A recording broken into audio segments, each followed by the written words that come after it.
الله الرحمن الرحيم الحمد لله رب العالمين والصلاة والسلام على أشرف الأنبياء والمرسلين وعلى آله وصحبه أجمعين سبحانك لا علم لنا إلا ما علمتنا إنك أنت العليم الحكيم رب اشرح لي صدري ويسر لي أمري واحلل عقدة من لساني يفقه قولي ولا حول ولا قوة إلا بالله العلي العظيم سبحانك لا علم لنا إلا ما علمتنا إنك أنت العليم الحكيم ولا حول ولا قوة إلا بالله العلي العظيم اللهم صل على سيدنا محمد الفاتح لما أغلق والخاتم لما سبق ناصر الحق بالحق والهادي إلى صراطك المستقيم وعلى آله وصحبه حق قدره ومقداره العظيم أما بعد السلام عليكم ورحمة الله وبركاته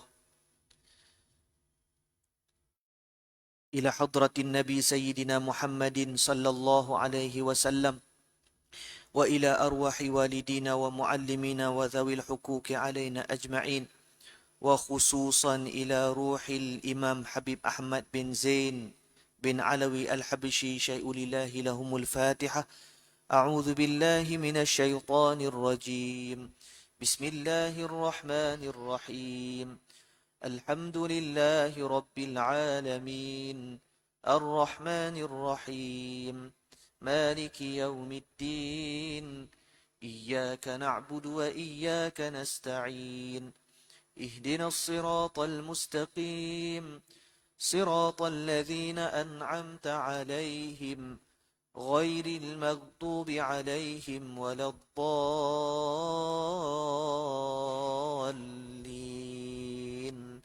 آمين نوينا التعلم والتعليم والتذكر والتذكير والنفع والانتفاع والإفادة والاستفادة والحث على التمسك بكتاب الله وسنة رسوله صلى الله عليه وسلم والدعاء إلى الهدى والدلالة على الخير ابتغاء وجه الله ومرضاته وكربه وثوابه سبحانه وتعالى آمين يا رب العالمين.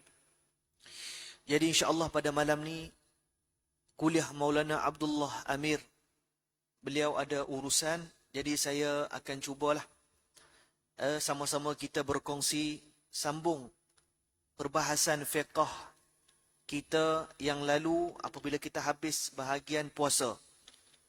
Maka pada malam ni kita masuk perbahasan zakat.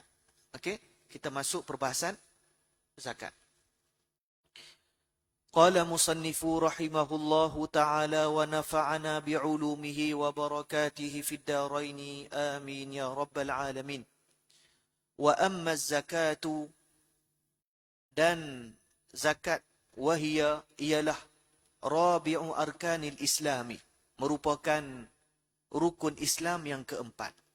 Musannif Al-Syeikh Habib Ahmad bin Zain bin Alawi Al-Habashi rahimahullahu ta'ala sambung perbahasan kitab beliau Ar-Risalah Al-Jami'ah wa Tadhkirah An-Nafi'ah berkenaan dengan zakat, dan dia kata, beliau rahimahullah sebut bahawa zakat ini merupakan rukun Islam yang keempat.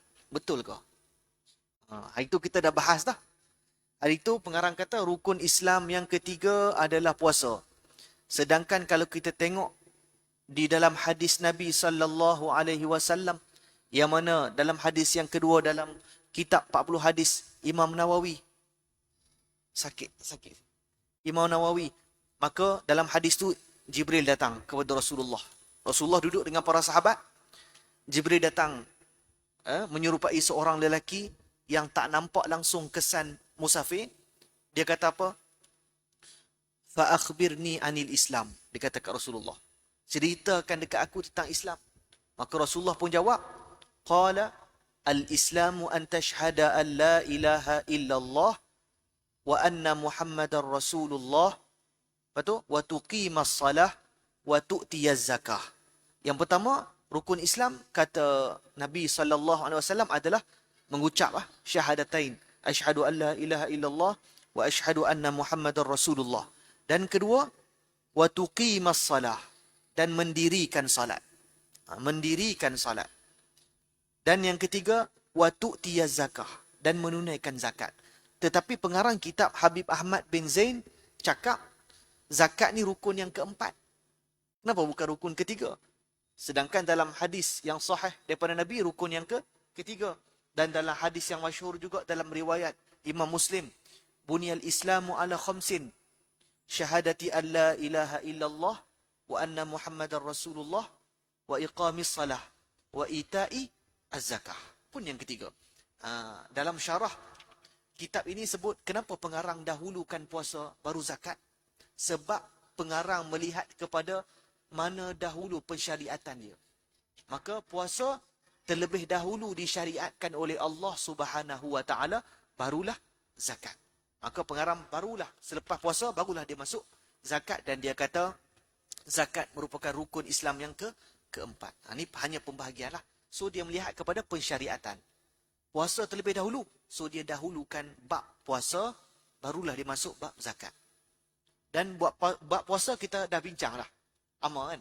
Amal adakah itu? Ada kan? Kita dah bincang buat puasa. Alhamdulillah, sebab kita pun nak masuk puasa. Malam ni bab zakat. Rasa sakit kepala. Rasa berat sikit.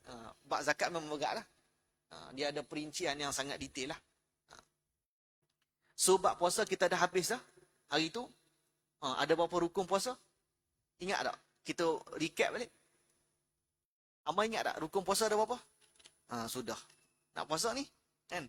Tak sampai sebulan lagi kan? So kitab ni adalah kitab fardu ain lah. Kalau ibu-ibu ayah-ayah tanya ni duk baca kitab apa ni? Puasa sekejap, zakat sekejap, solat. Ni kitab fardu ain. Kitab untuk kanak-kanak lah. Pengarang kitab kata, dia sebut dah kat sini. Itu. Dia kata pengarang kitab kata kitab ini untuk kanak-kanak. Bukan kanak-kanak nisbah kepada umur. Contoh macam adik kita kan. Baru darjah 3, darjah 4. Bukan. Tapi nisbah kepada ilmu. Kalau orang tu 80 tahun, tapi ilmu dia macam budak-budak, dia kena bacalah kitab ni. Tu masuk pengarang kitab. Kitab ini untuk budak-budak. Bukan nisbah umur, tapi nisbah ilmu. So ilmu kita takat mana? Kalau tak faham lagi, pengarang kata ni untuk nisbah fardu ain lah. Tauhid, fiqh dan tasawuf. Okey, itulah yang pengarang buat ni. So kita dah masuk bab zakat. Dan nak habis lah. Lepas zakat, haji. Okey? Lepas haji, masuk berkenaan dengan tasawuf pula. Habis dah, nak habis lah kita ni. Okey, kita masuk. Qala musannifu rahimahullahu ta'ala. Wa amma zakatu wa hiya rabi'u arkanil Islam. Dan zakat ialah merupakan rukun Islam yang keempat. Fatajibu ala muslimi, maka wajib ke atas orang Muslim, orang Islam. Kita, IC Islam. Kan? So, wajib ke atas kita apa? Ma'rifatu anwa'il amwalil wajibati. Maka wajib ke atas orang Muslim itu mengetahui jenis-jenis harta yang diwajibkan padanya zakat. Apabila bincang fasal zakat ni, zakat merupakan rukun Islam, kita semua maklum. Dan zakat di sini, ibu-ibu, ayah-ayah terbahagi kepada dua. Okey, zakat terbahagi kepada dua. Yang pertama, zakat yang berkait dengan tubuh badan. Zakat yang pertama adalah zakat yang berkait, yang bersangkut paut dengan tubuh badan manusia. Kita panggil zakatul fitri. Kalau kita sukunkan ri, zakatul fitr. Zakat fitrah. Itu yang berkaitan dengan tubuh badan manusia. Itu yang pertama. Okey, dinamakan zakat yang berkaitan dengan tubuh badan manusia ni adalah zakatul fitri. Zakatul fitr. Zakat fitrah. Dengan maksud, jika seseorang, zakat fitrah ni, jika seseorang Muslim itu masih lagi wujud, dia masih lagi hidup pada penghujung Ramadan dan awal Syawal, sedangkan dia mempunyai lebihan daripada hartanya, maka wajib dia mengeluarkan zakat fitri. Zakat fitr. Zakat fitrah. Zakat yang berkaitan dengan tubuh badan. Orang yang masih hidup pada penghujung Ramadan. Nanti kita nak masuk nanti. Dan awal Syawal, dalam keadaan dia ada lebihan daripada harta, maka dia wajib mengeluarkan zakat fitri. Zakat fitrah. Cuma pengarang kitab di sini mendahulukan zakat harta. Tadi saya sebut zakat ada dua. Yang pertama zakat berkait dengan tubuh badan, iaitu zakatul fitri. Yang kedua, zakat yang berkait dengan harta. Inilah kita akan masuk, dia akan masuk sini zakat yang berkaitan dengan harta. Iaitu ma'rifatu anwa'il amwalil wajibati. Setiap orang Muslim ni wajib mengetahui jenis-jenis harta yang diwajibkan zakat. Dia masuk zakat harta dulu. Baru dia masuk zakat berkaitan dengan tubuh badan, iaitu zakatul fitri. Okey. Wahia, iaitulah zakat harta. Di sana ada beberapa perkara yang wajib untuk kita keluarkan zakat. Yang pertama, an-na'amu. Kemudian, an-na'amu ni apa? Binatang ternakan. Dia kata an-na'amu, banyak lagi lah. Wan-naqdani, dan dua mata wang, iaitu emas dan juga perak. Wat-tijaratu, dan perniagaan, zakat perniagaan. War-rikazu, dan rikas. Apa itu rikas? Definisi ulama fuqaha menyatakan rikas ini bermaksud dafinul jahiliyah. Dafinul jahiliyah bermaksud harta yang ditanam oleh orang jahiliyah. Harta yang ditanam oleh orang jahiliyah, contoh, kita buka tanah dekat dalam hutan, kita pun bersih-bersih gali-gali telaga, jumpa emas. Maka, macam mana tu? Itu kita bagi, tengok dulu emas tu, jika duit emas itu tarikh dia kalau sebelum Islam datang tempat kita, bermaksud harta itu sebelum Islam datang, maka harta itu dimiliki oleh orang jahiliyah sebelum ini. Itu harta rikas. Tapi kalau tarikh selepas Islam masuk ke tempat kita, maka itu tidak dipanggil ar-rikazu. Bukan harta rikas, tapi dia panggil luqatah. Dia panggil luqatah. Harta yang lama, tapi bukan harta rikas, bukan harta yang ditanam oleh zaman jahiliyah. Dafinul jahiliyah, fuqaha kata. Harta yang ditanam oleh orang jahiliyah. Tapi dengan syarat, tengok pada emas tersebut, tarikh dia sebelum Islam masuk ke tempat kita. Wal ma'dinu, dan galian emas dan perak. Orang yang duk cari emas, kan? Orang yang duk cari emas tak tahulah kat Pahang ke apa kan? Dia ada lombong emas dan memang kerja dia duk cari emas. Kerja dia duk cari emas adalah kaedah cara dia. So maka dikatakan wal ma'dinu. Ni dikatakan galian emas dan perak. Maka kalau kata logam, biji timah dan sebagainya, walaupun banyak tak kena zakat. Tapi kalau dia kumpul besi tu 8 tan, tak kena zakat lah. Tapi dengan niat untuk berniaga, maka dia kena zakat perniagaan pula. Gitu. Wal mu'asyaratu, dan tanaman-tanaman, wahia, iaitu tanaman itulah al-hububu, bijiran, iaitu gandum, beras, wathimaru, dan buah-buahan. Wathimaru, dan buah-buahan, maka wajib keluar zakat. Dan buah-buahan, wathimaru, di sisi mazhab Syafi'i hanya dua sahaja buah yang wajib kita keluarkan zakat, iaitu buah tamar dan juga anggur. Ini di sisi mazhab Imam Syafi'i rahimahullahu ta'ala. Ini adalah jenis-jenis yang dia kata zakat harta tadi. Okey, kita pergi yang pertama. An-na'amu, iaitu binatang ternakan. Yang pertama zakat harta yang diwajibkan zakat ialah na'am. Apa maksud na'am? Maksudnya haiwan ternakan. Haiwan ternakan. Kalau bahasa Melayu ni dia lebih umum. Kita duk ternak macam-macam haiwan lah. Ada arnab, ada ayam. Adakah benda tu kena zakat? Ni kita akan tengok apakah fuqaha sebut berkenaan dengan na'am. Haiwan ternakan. Arnab, ayam, bela ayam. Termasuk ke dalam na'am? Ni kita akan bincangkan. Bahasa Melayu macam saya sebut tadi, dia lebih umum. Tetapi apa yang dikhendaki oleh para fuqaha, orang-orang dalam mazhab Imam Syafi'i, orang alim fuqaha dalam mazhab Imam Syafi'i radhiyallahu anhu, binatang na'am ini, binatang ternakan yang wajib keluar zakat hanyalah yang pertama, unta. Tempat kita tak ada unta lah.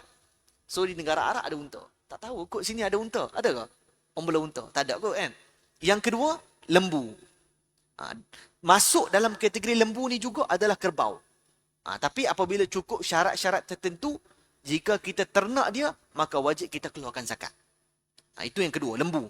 Maka kategori lembu ni termasuk juga kerbau. Dan yang ketiga, kambing. Dan di kambing ni, masuk kategori di kambing ni, biri-biri. Biri-biri, kita ternak biri-biri, maka cukup syarat, maka kena keluarkan zakat. Maka yang pertama unta, yang kedua lembu, kerbau, kambing dan juga biri-biri. Maka tidak termasuk dalam na'am, binatang ternakan itu ayam. Kan, ayam. Lagi arnab. Lagi apa-apalah, rusa. Rusa. Orang yang bisnes rusa kan. Laku kan. Bisnes rusa. Adakah perlu keluarkan zakat na'am ni? Tak perlu. Sebab itu bukan binatang ternakan. Tapi dia bela rusa banyak dan dengan niat perniagaan, maka wajib keluarkan zakat perniagaan. So, kalau kita pening-pening, kesimpulan dia, masalah binatang ternakan ni, yang wajib kena keluar zakat adalah binatang na'am. Iaitu unta, lembu, kerbau, kambing, biri-biri. So, orang yang bela lembu, kerbau, kambing, maka wajib keluar zakat. Tapi dia ada syarat dia. Nanti kita akan pergi. Apa syarat dia? Tu, musannif sambung. Syarat seterusnya dalam kitab ini iaitu fala zakata fima siwa na'amis saimati. Dan tak ada zakat terhadap binatang selain daripada na'am as-saimati. Apa maksud as-saimati? Tadi dia kata wajib zakat kepada binatang-binatang na'am, tapi tidak wajib kepada binatang na'am yang as-saimati. As-saimah di sini bermaksud binatang yang meragut di padang ragut yang harus. Dia makan di padang yang harus. Yang tidak dimiliki oleh sesiapa. Bahasa kita, tanah kerajaan lah. Dia makan di situ. So, kalau orang, bela tak? Bela. Kalau bahasa utara, bahasa pantai timur kita punya, pera. Bahasa utara kita panggil bela tak? Ama. Bahasa Kedah, bela. Bela. Bahasa Terengganu Kelantan, pera. So, kalau kita bela na'am tadi, sama ada, unta tak ada lah. Lembu, kerbau, kambing, biri-biri. Namun, dia adalah binatang ternak as-saimah. Iaitu binatang yang meragut. Maksud dia, makanan dia di padang ragut yang harus. Tidak ada tuan. Maksud dia, kita tak beli makanan untuk dia. Yalah, tak tahulah, kita bukan orang yang jenis ternak ayam, ternak benda-benda macam ni kan. Orang yang ternak kambing semua ni, tak tahulah, dia cerita makanan mahal kan. Makanan mahal, wallahualam, kena tanya mereka tu. Itu urusan mereka lah. Kan? So, kesimpulan dia apa? Yang hanya kena keluarkan zakat adalah na'am as-saimati. Iaitu binatang ternak yang meragut di padang yang harus. Maksudnya makanan ni tak perlu beli.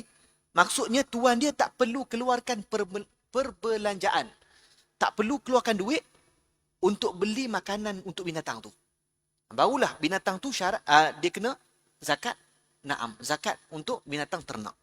Okay, jelas ke? Jelas tak? Tak ada pening tak? Okay. Jika tuan dia kena keluarkan perbelanjaan untuk ternakan dia, maka tak wajib keluar zakat. Tapi kalau bela tadi, bela lembu banyak, bela kambing banyak, sampai beli makanan, tak perlulah untuk zakat ternakan. Sebab perbelanjaan makanan tersebut daripada dia, bukan daripada tanah as-saimati. Binatang yang ragut, padang yang harus. Tapi dengan syarat, kalau dia bela tadi dengan niat untuk perniagaan, maka kena keluar pula zakat perniagaan di situ. Okey, jelas? So, yang kena keluarkan zakat ternakan. Zakat na'am ni hanyalah untuk an-na'ami as-saimati. Maka selain daripada na'am saimati, iaitu binatang yang tak perlu kita keluarkan perbelanjaan. Dia meragut, dia makan padang yang harus, maka tidak perlulah kita keluarkan zakat. Hanya khusus kepada na'am as-saimati. Okey, kemudian wa yushtaratu, dan disyaratkan juga al-haulu laha. Cukup haul. Cukup haul bagi binatang tersebut. Cukup setahun, binatang tu milik dia. Dia bela setahun. Daripada mula sampailah lah ni cukup setahun, tapi tahun tu dikira oleh tahun hijrah, bukan tahun Masihi. Cukup setahun, barulah dikatakan cukup haul binatang tersebut. Wa kadzalika yushtaratu lin-nuqudi wat-tijarati.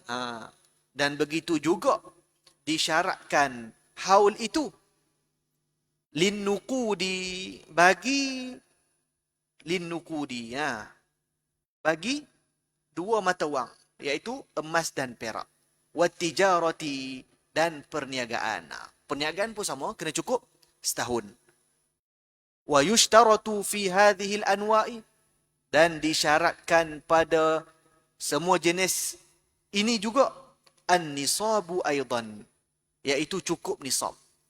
Bukan kita cukup nisab ni maksudnya ada bilangan tertentu lah. Berapa banyak kambing, banyak tersebut baru kita kena keluarkan zakat. Unta, berapa banyak, baru kita ada bilangan-bilangan nisab tertentu, barulah kita wajib untuk keluarkan zakat. Wa wajibun naqdaini. Okey, ni kadar zakat lah. Perkara yang wajib daripada an-naqdai ni, dua mata wang, iaitu emas dan juga perak. Wa tijarati, dan perniagaan. Rubu'ul ushri, iaitu kadar dia yang wajib dikeluarkan zakat itu emas dan perak dan juga perniagaan adalah rubu'ul ushri, 1/4 daripada 1/10. 1/4 daripada 1/10. 1/4 daripada 1/10 ni menyamai 2.5% atau 1/40. Kalau orang yang duk main dengan peternakan ni dia faham kot, kan? Orang yang tak main dengan peternakan ni dia pening sikit lah. Biasalah tu kan. Pening-pening tu mula-mula lah. Lama-lama dia faham. Itulah. Kita nak cakap ulama' ni bincang, Masya Allah. Daripada taharah bermula, iaitu macam mana nak bersuci, nak solat. Lepas tu cara nak solat, cara nak puasa. Sampailah cara kita nak bela lembu, bela kambing, semua aja. Semua ada aturan dia. Okey. Alhamdulillah lah kita datang sini belajar kan. Datang mengaji, duduk dalam masjid. Kalau Allah tak izin, tak ada. Bukan kita punya kekuatan. Amarah. Allah bagi taufik, kekuatan kat kita untuk sampai. Alhamdulillah. Mudah-mudahan kita mati macam tu lah.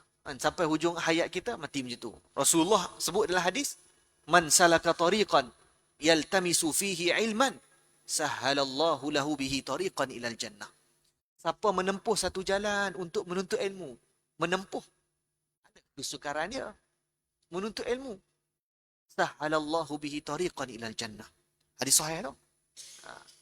Maka Allah pemudahkan jalan dia menuju syurga. Saya banyaklah jumpa jemaah-jemaah masjid, terutama di belah kampung saya lah.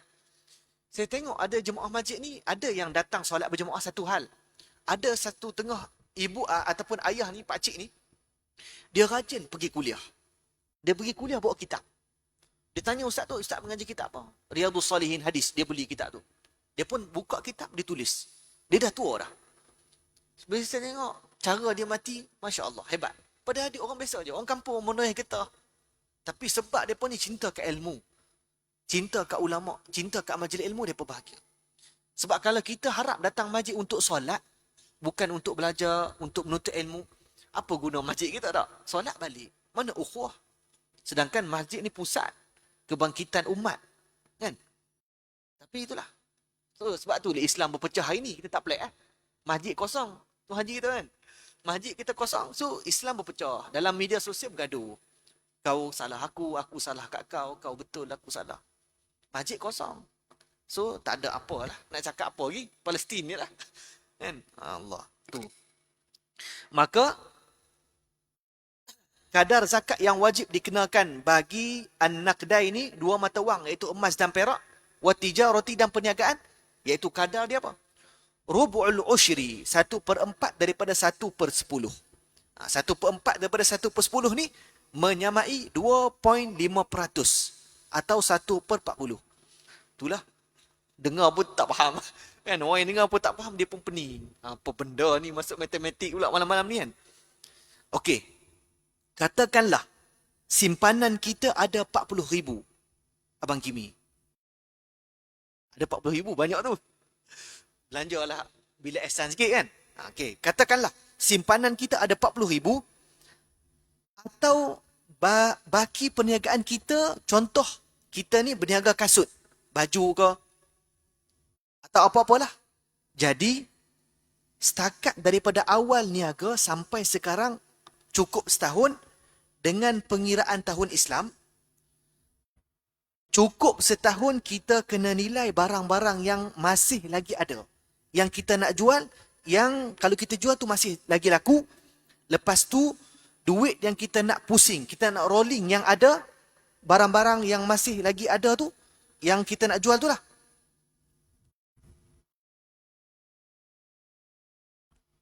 Ya, kita tengok balik. Katakan, simpanan kita 40,000. Okey. Atau barang perniagaan kita. Contoh, kita nak berniaga kasut.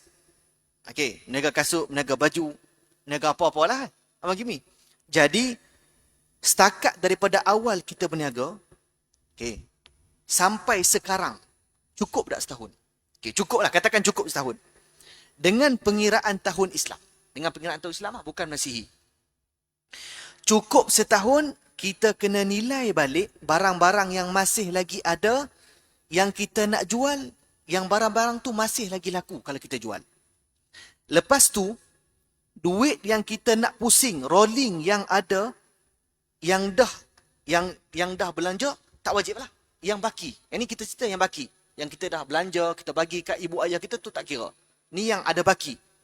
So, kira-kira 40,000 yang tinggal baki tu. Kira-kira 40,000. Dah tolak apa semua. Yang tinggal baki tadi, yang kalau kita jual kasut kita ataupun baju kita, masih lagi laku. Baki tu tinggal 40,000. Maka wajib kita keluarkan zakat sebanyak 1/4 daripada 1/10. Daripada 40,000 yang ada baki tadi. Okey, boleh? Boleh Bang Kimi? Dia, itulah. Pening sikit. Itu contoh dia. So, 40,000 bahagi dengan 10 jadi 4,000. Betul? Betul Mak? Matematik kan? So, 40,000 bahagi 10 jadi 4,000. Okey. Situ dulu. Dengar dulu. Betul-betul. So, 4,000. Okey. 4,000 tu 1/10 lah. Daripada 40,000 tadi. Betul? Okey. So, 4,000 ambil berapa? 1,000. Betul? 4,000 ambil 1,000. Jadi 1,000 nisbah pada 4,000 adalah 2.5%. Jelas tak? Jelas lah kot. Setakat tu kan? Okey. Kemudian pengarang kata itu kadar untuk an-naqdai ini, iaitu dua mata wang, emas dan juga perak dan juga perniagaan. Kita tengok kemudian. Kadar kepada, musannif kata kemudian wajibul hububi wathimari allati sukiyat bima'unatin nisful ushri. Dan perkara dan wajib. Yang wajib bagi bijirin. Al-hubub, bijirin. Wathimari. Dan buah-buahan. Thimar. Allati sukiyat bima'unatin. Yang disirami dengan perbelanjaan. Maksudnya penyiraman kena perbelanjaan. Maksudnya kita tanam tanaman tersebut bukan melalui air hujan ataupun sebagainya, tapi kita kena keluarkan duit untuk keluarkan duit untuk siram dia, untuk jaga dia lah. Kita panggil.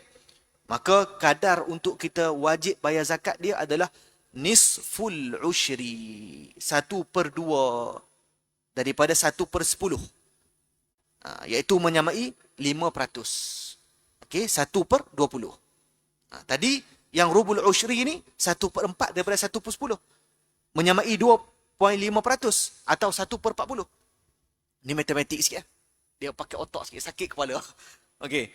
Kemudian, dan yang wajib bagi bijirin, hubub, wathimat dan buah-buahan, maka wajib dia kepada bijirin dan buah-buahan yang disirami dengan perbelanjaan. Maksudnya dia kena keluarkan pembelanjaan untuk jaga benda-benda tu lah. Tanaman dia, buah-buahan tadi, maka dia kena bayar, wajib ke atas dia nisful ushri. 1/2 daripada 1/10. Menyamai 5%. Ataupun bahasa kita 1/20. Okay, last. Lagi 6 minit. Wa bi ghairi ma'unatin. Dia kata. Dan tanpa perbelanjaan. Maksud dia tanpa perbelanjaan apa? Dia ada bijirin dan juga buah-buahan tanpa perbelanjaan. Maksud dia daripada hasil yang harus. Maksud dia daripada air hujan, tak perlu dia keluarkan kewangan dia untuk jaga dia punya buah-buahan dan juga bijirin tadi, maka dia kena berapa kadar zakat? Al-ushru. Al-ushru ni berapa? 1/10. Sebanyak 1/10. Menyamai 10%. Banyak sikit lah. Sebab dia tak perlu keluarkan perbelanjaan untuk jaga perkara tersebut. Maka yang perlu, yang keluarkan perbelanjaan untuk perkara tersebut, sukiyat bima'unatin, maka dia kena nisful ushri. 1/2 daripada 1/10. So, nisbah dia menyamai 5%. Okay. Habis untuk zakat yang berkait dengan harta. Kita sebut tadi zakat ada dua. Satu zakat yang berkait dengan tubuh badan. Kita panggil, dinamakan zakatul fitri. Okay, zakatul fitri. Dan yang kedua, zakat yang berkait dengan harta. Yang kita dah bincang ya, yang musannif sebut. So, zakatul fitri, kita tak sempat masuk dah, 5 minit lagi. Kalau seorang Muslim tu masih lagi hidup, masih lagi wujud pada penghujung Ramadan dan awal Syawal, dalam keadaan sedangkan dia mempunyai lebihan daripada hartanya, maka wajiblah dia mengeluarkan zakatul fitri. Zakat fitrah. Nanti kita nak main ni. Kita ada hujung Ramadan dan awal Syawal. Dan dalam masa sama kita ada baki lebihan harta kita, maka wajib kita zakatul fitri. Tadi zakat harta, ni zakatul fitri. Zakatul fitr. InsyaAllah kita akan masuk pada pertemuan yang akan datang. Tapi kita akan baca juga. Baca sikit, ambil barakah pada pengarang kita. Wa zakatul fitri wajibatun ala kulli muslimin idza fadalat an qutihi wa quti man yaqutuhu yaumal 'id wa lailatahu. Nampak? Dan zakat fitri, zakat fitrah ini wajib ke atas kulli muslimin, setiap orang muslim. Idza, ni syartiyah, jika, nampak? Ni syarat dia. Wajib ke atas setiap muslim tu ada syarat dia. Idza syartiyah, jika fadalat an qutihi, mempunyai lebihan makanan asasi.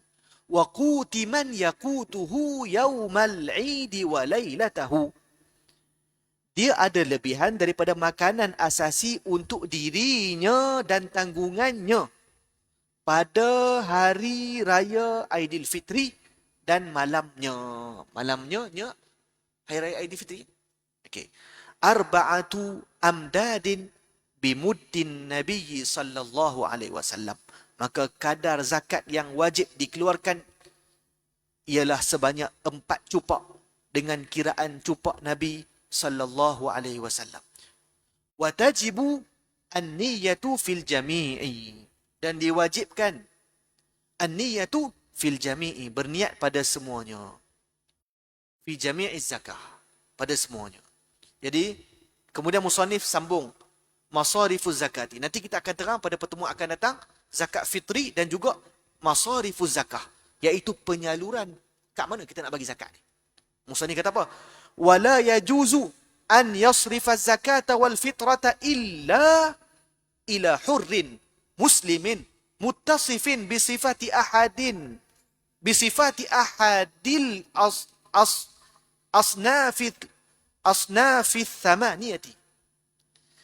Dan tidak harus menyalurkan zakat fitrah kecuali melainkan ila hurrin, kepada orang merdeka, muslimin yang muslim, muttasifin dengan bersifat, bisifati dengan satu ahadil asnafith thamaniyati, yang orang muslim muttasifin bersifat bisifati ahadil asnafith thamaniyati, dengan salah satu daripada 8 kumpulan ini. Kal faqiri, seperti fakir. Wal miskini, miskin. Wa kaunihi ghairu hashimiyyin wala muttalibiyyin wala la lahum. Keadaannya bukan keturunan Bani Hashim dan bukan keturunan Bani Muttalib serta bukan maula, iaitu bekas hamba yang dimerdekakan. Lahuma, bagi kedua-duanya. Wa yajibu isti'abu al-mujudina minhum. Dan wajib meratai semua asnaf yang ada daripada kalangan mereka. InsyaAllah ni kita akan bincangkan pada pertemuan akan datang, iaitu berkenaan dengan zakat yang berkait dengan tubuh badan kita, iaitu zakatul fitri dan masarifuz zakah. Penyaluran-penyaluran zakah kepada 8 kumpulan fakir, miskin, yang bukan keadaan keturunan Bani Hashim, Bani Muttalib, dan juga bukan bekas hamba yang dimerdekakan. Ni kita akan bahas insya-Allah pada pertemuan akan datang. Kita buat 2 kali pertemuan lah. Puasa itu kita sekali ya, sebab mudah lah. Zakat ni dia main matematik sikit, dia kena kira sikit lah, pening sikit. Okay, jadi setakat tu dulu, mudah-mudahan Allah Ta'ala, jika ada pahala lah untuk kita, mudah-mudahan ada dengan niat yang ikhlas. Kita datang ni, mudah-mudahan Allah ampun dosa kita, masukkan ibu ayah kita jika yang telah meninggal dunia ke dalam syurga, yang masih hidup, semoga sihat semuanya. Dan Allah sampaikan kita pada bulan Ramadan. Tukang mandi jenazah kata, bulan Rejab Syaban ni banyak orang mati. Allah takut kita tak? Sebab tu imam pun doa, Allahumma barik lana fi Rejab. Kalau tengok dalam kitab Lataiful Ma'arif, satu kitab, dalam kitab Lataif Ma'arif ni, ulama' sebut dah tu, bulan Rejab ni adalah bulan kita bercucuk tanam. Okay? Kemudian bulan Syaban adalah bulan membaja, macam itulah, menyiram. Kemudian Ramadan adalah bulan kita menuai hasil lah. Kita nak ambil hasil mausul yang telah kita sampai. Tu ulama' salaf lah, sebut dalam kitab Lataiful Ma'arif. Persediaan ulama' nak sambut Ramadan jauh beza dengan kita. Kita duk menyanyi lagi, duk pergi bazar, duk pergi merata lagi. Ilmu tak ada, kan? Masjid kosong. Habis. Jadi mudah-mudahan ada faedahnya. Wabillahi taufiq wal hidayah. Wassalamualaikum warahmatullahi wabarakatuh.